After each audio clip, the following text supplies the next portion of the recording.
오늘 우리에게 주시는 하나님 말씀 함께 봅니다. 오늘 우리에게 주시는 하나님 말씀은 레위기 1장 3절부터 9절입니다. 그러면 다 함께 읽습니다. 그 예물이 소의 번제이면 흠없는 수컷으로 회막문에서 여호와 앞에 기쁘게 받으시도록 드릴지니라. 그는 번제물의 머리에 안수할지니 그를 위하여 기쁘게 받으심이 되어 그를 위하여 속죄가 될 것이라. 그는 여호와 앞에서 그 수송아지를 잡을 것이요 아론의 자손 제사장들은 그 피를 가져다가 회막문 앞 제단 사방에 뿌릴 것이며 그는 또 번제물들의 가죽을 벗기고 각을 뜰 것이요 제사장 아론의 자손들은 제단 위에 불을 붙이고 불 위에 나무를 버려놓고 아론의 자손 제사장들은 그 뜬 각과 머리와 기름을 제단 위에 불 위에 있는 나무에 버려놓을 것이며 그 내장과 정강이를 물로 씻을 것이며 제사장은 그 전부를 제단 위에서 불살라 번제를 드릴지니 이는 화제라 여호와께 향기로운 냄새니라. 아멘. 오늘 말씀의 제목은 소의 번제입니다. 그러면 본문의 말씀을 통해 함께 은혜 나누도록 하겠습니다. 이에 본문의 말씀을 보게 되면 그 예물이 소의 번제이면 흠없는 수컷으로 회막문에서 여호와 앞에 기쁘시게 받으시도록 드릴지니라고 하는 말씀으로 시작을 합니다. 본문에 이어지는 말씀은 예물과 관련된 세 개의 세부 사항으로서 첫째는 소의 번제에 관한 것이고 둘째는 염소나 양의 번제에 관한 것이고 세 번째는 새의 번제에 관한 것입니다. 본문에서 번제에 해당하는 올라라고 하는 말은 피워 올리다 올라가다라고 하는 뜻을 가진 알라라고 하는 동사에서 유래한 말로서 곧 번제라고 하는 것이 희생 제물을 불에 태워서 그 냄새를 여호와께 피워 올려 드리는 제사라고 하는 것을 말씀하고 있습니다.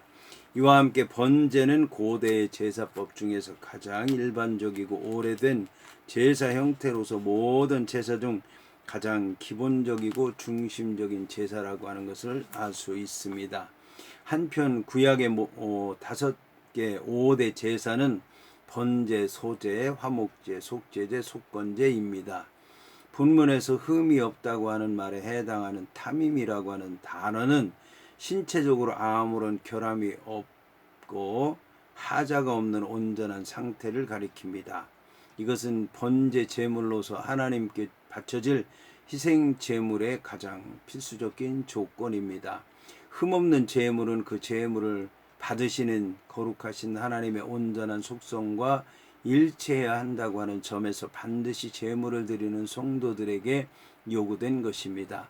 유대 전승에 의하면 예물 드리는 자가 생축을 성막으로 끌고 오면 담당 제사장들은 제사를 드리기 전에 먼저 그 생축의 하자 여부를 면밀하게 살펴보았다고 합니다. 한편 바울은 흠이 없다라고 하는 말에 해당하는 타밈에 해당하는 헬라어 아모모스를 사용해서 신자들의 성화의 필요성을 강조하기도 했습니다. 이에 관해 로마서 12장 1절의 말씀을 보게 되면 바울은 너희 몸을 하나님이 기뻐하시는 거룩한 산 제사로 드리라고 말씀함으로써 구약시대의 번제 정신을 받아들이고 있는 것입니다. 본문의 수컷에 해당하는 자카르라고 하는 말과 관련해서 번제의 경우에는 화목제와 속죄제와는 달리 희생제물로서 반드시 수컷이 요구되었습니다. 화목제와 속죄제 같은 경우에는 반드시 수컷을 드려야 된다고 하는 그런 제약은 없었지만 이제 이 번제의 경우에는 수컷을 반드시 드리라고 얘기한 것입니다. 이것은 속건제의 경우도 마찬가지였습니다. 이처럼 구약시대의 제물은 대개 수컷이었고 의식에 참여하는 것도 역시 남성 위주였습니다. 그러나 이것은 결코 수컷과 암컷, 남성과 여성의 성차별의 사상에서 온 것은 아니었습니다. 성경은 남성 안에 여성이 내포되어 있는 것으로 간주를 했습니다. 그 예가 아담의 갈빗대로 하와를 만들었다. 그리고 사람은 이제 남자와 여자로 구별이 되고 또 둘이 한 몸이 되었다라고 그렇게 얘기를 함으로써 이 남성 안에 여성이 내포되어 있는 것으로 간주한 것입니다. 따라서 그 효력의 범위와 영향도 이제 수컷을 드린다 할지라도 남성과 여성 모두에게 적용되는 것이었던 것입니다. 한편 경제적인 면에서는 젖을 떼고 새끼를 낳는 암컷이라고 하는 것이 경제적으로 훨씬 더 가치가 있었습니다. 하지만 하나님의 앞에 드리는 제물은 경제적인 가치보다도 신앙적인 가치가 우선한다는 점에서 여호와 하나님께서는 본문과 같은 말씀을 하신 것입니다. 본문의 회막문이라고 하는 말은 구체적으로 말하면 성막문 앞 번제단 위를 뜻합니다. 한편 회막으로 번역된 오헬 모헤드라고 하는 말은 증거궤를 두는 지성소를 가리키기도 하였으며 지성소와 성소를 합한 성막 본체 전체를 가리키기도 했습니다. 본문의 여호와 앞에라고 하는 말을 직역하면 여호와의 얼굴을 향한다라고 하는 뜻으로서 여호와께서 함께 하신다, 여호와께서 임재하신다, 여호와께서 보고 계신다라고 하는 뜻을 갖고 있습니다. 이처럼 예물을 드리는 자는 제물을 제단에 바치는 것도 아니요 제사장에게 바치는 것도 아니요 오직 여호와께서 보시는 가운데서 바친다고 하는 것입니다. 여기서 기쁘게 받으시도록 한다라고 하는 말은 여호와께서 기쁘게 받으시도록 제물 드리는 자는 반드시 여호와의 뜻에 합당하게 정성껏 드려야 한다라고 하는 것을 의미하는 것입니다. 이것이야말로 제물 드리는 자의 목표가 되어야 합니다. 그렇지 못한 제사는 예언자 이사야가 경고한 대로 단지 성전 마당만 밟을 뿐이고 역겨운 고기 냄새만 피울 뿐입니다. 이러한 맥락에서 오늘날 성도들이 하나님께 바치는 모든 예배와 헌금 행위도 하나님께서 기쁘게 받으시도록 영과 진리로 드려야 될 것입니다. 이어서 본문은 그는 번제물의 머리에 안수할지니 그를 위하여 기쁘게 받으심이 되어 그를 위하여 속죄가 될 것이라고 말씀하고 있습니다. 본문에 그는 번제물의 머리에 안수할지니라 해서 안수는 피차간 서로 연합하여 하나가 된다고 하는 것을 상징하는 행위로서 안수의 목적은 자신이 가진 그 무엇을 남에게 전가시키는 것입니다. 따라서 제물에 안수하는 행위는 제물을 드리는 자가 안수를 통해서 그 제물과 하나됨을 나타내는 동시에 자신의 죄를 그 동물에게 전가시킨다고 하는 것을 상징적으로 나타내는 행위라고 할 수 있는 것입니다. 따라서 제물 드리는 자는 자신이 직접 피를 흘리지 않고도 자신과 연합된 안수받은 제물의 피 흘림을 통해서 자신의 죄를 속함 받을 수 있었던 것입니다. 그러나 이때 제물 드리는 자는 자기 대신에 처참하게 죽어가는 제물의 모습을 통해서 죄의 심각성과 속죄의 은총에 대해서 마음속 깊이 체험해야 되는 것입니다. 한편 안수할진이라고 하는 말은 그가 자신의 손들을 얹힐진이라고 하는 의미인데 원어상 그 말 속에는 세 가지 뜻이 포함되어 있습니다. 첫째는 제물을 드리는 자가 직접 자신의 손을 제물 위에 놓는다는 뜻이 있습니다. 둘째는 제물 위에 손을 얹되 힘껏 단단히 누르면서 얹어야 된다라고 하는 뜻이 있습니다. 셋째는 제물 위에 두 손을 얹는다고 하는 뜻이 있습니다. 이 점에 대해서 특히 유대의 랍비들의 말에 의하면 제물을 드리는 자는 그의 양손을 희생 제물의 양뿔 사이에 얹고 있는 힘을 다해서 힘껏 눌러야 했다고 합니다.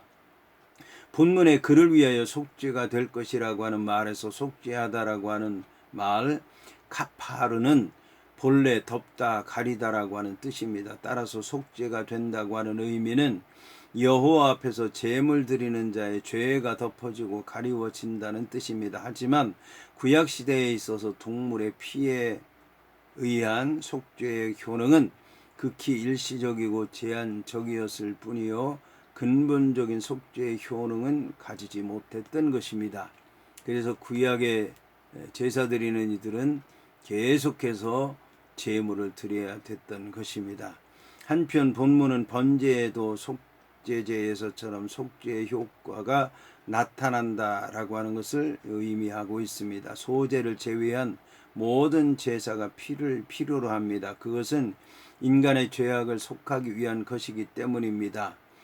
그러나 사실 소제도 단독적으로는 드려지지 않았고 다른 제사와 함께 드려졌기 때문에 결국은 피와 함께 드려지는 격이 되었던 것입니다. 따라서 이 모든 사실은 제사와 피와 속죄와의 긴밀한 연관성이 있다고 하는 것을 알 수 있을 것입니다. 이어서 본문은 그는 여호와 앞에서 그 수송아지를 잡을 것이요 아론의 자손 제사장들은 그 피를 가져다가 회막문 앞 제단 사방에 뿌릴 것이라고 말씀하고 있습니다. 본문의 여호와 앞에서는 구체적으로 여호와의 임재의 상징적 초소인 성막문 앞 번제단 곁에서라고 하는 뜻입니다. 본문의 수송아지에 해당하는 벤 바카르를 직역하면 소의 아들이라고 하는 뜻입니다. 이 말은 1년 된 송아지를 가리킬 때와 성숙한 소를 가리킬 때 모두 적용된 단어입니다. 본문에서 잡을 것이라고 하는 말은 동물의 희생 제사와 관련돼서 주로 사용되는데 특히 처참한 살해를 의미합니다. 이처럼 백성의 속죄를 위해서 흠없는 동물들이 대신 처참하게 살육당했다고 하는 사실은 장차 세상 죄를 짊어지실 어린 양으로서 그리스도께서 당하실 고난의 극치를 보여주는 것이라고 할 수도 있을 것입니다. 따라서 희생 제물을 드려서 죄를 속죄함 받는 자는 죽어가는 제물의 모습을 통해서 죄의 심각성을 철저하게 깨닫는 동시에 크신 속죄의 은총을 잊지 말아야겠습니다. 본문에 아론의 자손 제사장들은 제물에 피를 뿌리는 일을 하는 이들인데 이 일은 오직 신적 명령에 의해서 제사의 중보자로 지명된 아론의 자손 중 제사장들만이 할 수 있는 일이었습니다. 본절 5절에 그 피를 가져가라고 하는 말이 앞선 2절에서는 드리라고 하는 뜻으로 번역됐습니다. 이러한 동사를 사용을 통해서 우리는 여호와께서 제사를 정하신 이유가 자신의 백성을 여호와께 가까이 나오게 하는데 있다는 것을 알 수가 있습니다. 본문의 제단 사방에 뿌릴 것이나 아니라고 하는 말에서 제단 사면은 번제단 주위에라고 하는 의미로서 번제단 주위에 피를 뿌리는 것은 생명의 죽음을 상징하는 희생 제물의 피를 여호와 앞에 보임으로써 제물 드리는 자의 죄를 속함받기 위한 것이었습니다. 본문에 뿌릴 것이나 아니라고 하는 말은 일반적으로 손가락이나 우슬초로서 피를 흩뿌릴 때 사용되는 단어입니다. 그러나 여기서는 그릇을 사용해서 피를 담아 피가 단의 윗면에 떨어지지 않도록 번제단 주위를 돌면서 조심스럽게 뿌리는 행위를 가리킵니다. 이처럼 피를 단 사면에 골고루 뿌리라고 하는 말의 목적은 생명을 상징하는 희생 제물의 피를 여호와 앞에서 잘 보이게 함으로써 생명이 온전히 여호와께 바쳐졌다고 하는 것을 나타내서 제물 드리는 자의 죄가 여호와 앞에서 온전하게 속죄함 받도록 하기 위한 것이었습니다. 한편 제사 규례상 레위인들은 일손이 바쁠 때 제사장들을 도와서 제물로부터 피를 받아 취할 수는 있었지만 피를 뿌리는 것은 반드시 제사장들이 해야 되는 일이었습니다. 이어서 본문은 그는 또 그 번제물의 가죽을 벗기고 각을 뜰 것이라고 말씀하고 있습니다. 여기서 가죽을 벗기라고 하는 말과 관련해서 희생 제물의 가죽을 벗기는 이유에 대해 다음 두 가지로 생각할 수가 있습니다. 세 가지로 생각할 수가 있습니다. 첫째, 성결의식의 한 행위로서 제물을 드리는 자의 썩은 죄악된 겉모습을 완전히 제거하고 오직 진실한 내면적 부분만을 드린다고 하는 뜻에서 가죽을 벗겼다고 할 수 있습니다. 둘째, 비록 짐승을 잡아 그 피를 흘리게 했다고 할지라도 그 모습은 여전히 살아있을 때의 형태를 유지하게 된다는 것을 의미한다고 할 수 있습니다. 셋째, 완전한 자기 희생을 상징하는 번제 정신에 맞도록 여호와 앞에서 그 짐승의 형태를 아주 없애버리기 위해서 가죽을 벗겼다고 할 수 있습니다. 이렇게 벗겨진 짐승의 가죽은 제사장의 몫이 되었습니다. 이는 번제 희생물의 각 부위 중에서 제사장에게 돌아가는 유일한 몫이었습니다. 본문에 각을 뜰 것이라고 하는 말에서 각이라고 하는 단어와 뜨다라고 하는 두 단어 모두 조각내다, 절단내다라고 하는 뜻으로서 여러 조각으로 따르다라고 하는 자르다라고 하는 뜻을 지니고 있습니다. 이는 곧 짐승을 잡은 후에 뼈 마디를 따라서 그 고기를 여러 조각으로 잘라 나누는 것을 말합니다. 이렇게 하는 데는 몇 가지 이유가 있습니다. 첫째는 희생 제물의 각 부위가 불에 잘 타도록 하기 위해서였습니다. 둘째는 그 짐승의 모든 부위를 남김없이 여호와께 바친다는 전적인 헌신의 의미입니다. 셋째는 죄를 지은 몸의 마디마디를 잘라냄으로써 철저하게 회개한다는 의미를 지닙니다. 이처럼 희생 제물의 가죽을 벗기고 고기를 저미는 일은 제물 드리는 자의 일이었습니다. 왜냐하면 제사 규례상 제사장은 이라고 하는 말이 분명하게 명시가 되어 있지 않는 행위이기 때문에 일반적으로 번제물을 바치는 자의 행위로 간주해야 된다는 말입니다. 그러나 이러한 일은 담당 제사장의 지시를 받은 레위인이 한 것으로 보이기도 합니다. 이어서 본문은 제사장 아론의 자손들은 제단 위에 불을 붙이고 불 위에 나무를 버려 놓으라고 말씀하고 있습니다. 본문에 제단 위에 불을 붙이라고 하는 말은 제단 위에 불의 출처에 관한 기록으로서 제단 위에 불은 여호와께로부터 나왔고 거룩한 제단 위에 있었기 때문에 거룩한 불이었습니다. 이러한 불에 대한 자각이 없었던 아론의 두 아들들은 여호와께서 명령하지 않은 이상한 불을 담아 여호와 앞에 분향하다가 죽임을 당했던 것입니다. 번제는 오랜 역사를 지닌 제사 형태였기 때문에 번제단 위에 불을 지피는 행위는 제사장들에게 익숙하였을 것입니다. 그러나 성막 규례상 한 번 지핀 불은 항상 꺼뜨리지 않고 유지해야 했던 것입니다. 따라서 이 명령은 오직 불을 붙이라고 하는 이 명령은 오직 번제단 제작 이후에 첫 번제를 드릴 때에만 적용됐던 말이라고 할 수 있습니다. 본문에 불 위에 나무를 버려 놓으라고 하는 말은 배열하다 순서대로 쌓아 올리다라고 하는 뜻입니다. 이처럼 하는 이유는 불에 나무가 잘 타도록 하기 위해서입니다.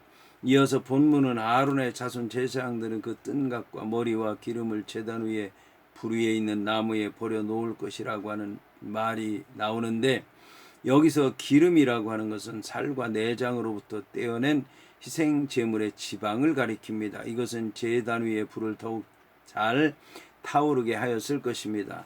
본문의 나무에 버려 놓을 것이라고 하는 말은 희생 제물의 각 부분을 남김없이 태워서 그 냄새를 여호와께 향기로운 제물로 드리기 위한 것입니다. 유대 랍비들에 의하면 이때 희생물의 각 부분들은 그 짐승이 살아있을 때 서 있는 모습과 똑같은 형태로 배열되었다고 합니다. 이어서 본문은 그 내장과 정강이를 물로 씻을 것이요 제사장은 그 전부를 제단 위에서 불살라 번제를 드릴지니 이는 화제라 여호와께 향기로운 냄새니라고 말씀하고 있습니다. 본문에서 그 내장과 정갱이를 물로 씻을 것이라고 하는 말은 내장 안에는 아직 소화되지 않은 음식물이 남아있기 때문일 테고, 정갱이는 땅과 이제 접촉해서 걸어다니고 또 더러운 것에 닿고 그래서 더러운 상태에 있었기 때문입니다. 따라서 이러한 것들은 제물을 드리는 제의 결례상 반드시 물로 씻어 드려야만 했던 것입니다. 이것은 여호와께서 거룩하시기 때문에 제물을 드리는 성도도 드려지는 제물도 정결해야 한다고 하는 것을 말씀하는 것입니다. 여기서 내장이라고 하는 말에 해당하는 케레브라고 하는 말은 동물에게 적용될 때는 내장이란 뜻으로 사용되었지만 사람에게 쓰일 때는 마음속의 감정이나 생각 모든 것을 나타내는 중심이라고 하는 뜻으로 번역됐습니다. 본문에 불사르다라고 하는 말은 제단에서 희생 제물을 태우는 일에 대해서 사용되는 제사에만 쓰이는 전문 용어입니다. 여기서 불사르다에 해당하는 히크티러라고 하는 말은 특히 단순히 제물을 불에 태워 없애는 것을 뜻하는 사라프라고 하는 말과는 달리 그 연기와 기임을 하나님께 올려드리기 위해서 제물의 각 부위를 골고루 정성껏 불에 태운다고 하는 뜻입니다. 여기서 화제에 해당하는 이쉐라고 하는 말은 불로 태워서 드리는 제사를 가리킵니다. 이것은 제사의 종류를 말하는 것이 아니라 제사를 드리는 방법에 관한 말입니다. 본문에서 여호와께 향기로운 냄새니라고 하는 말은 제사 드리는 자가 정해진 번제 규례를 따라서 자발적으로 순종하면서 헌신하는 마음으로 여호와 하나님께서 기뻐하시는 제사를 드렸다는 뜻입니다.